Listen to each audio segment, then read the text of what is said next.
ইতিমধ্যে একটা মামলা রুজু করা হয়েছে এবং আইন তার নিজস্ব গতি অনুসরণ করে।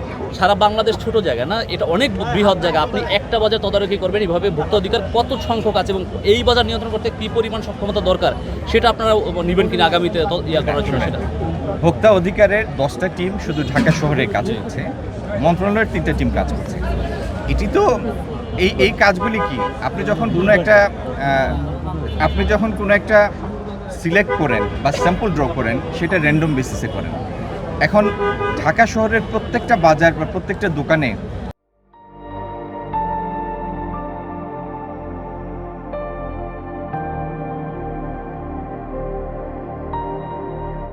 সরকারের লোক একসাথে যেতে পারবে না, এটা সম্ভব না, বাস্তব না।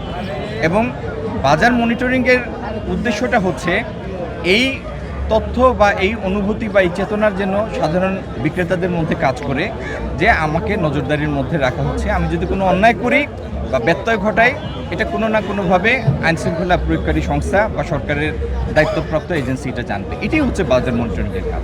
আমরা আমাদের কাজ চালিয়ে যাব। যদি আমাদের কোথাও কমতি থাকে, আপনাদের পরামর্শক্রমে সেটা আরও বেগবান করব। দোকান বন্ধের বিষয়টা ভাই আমার কাছে ঠিক পরিষ্কার না।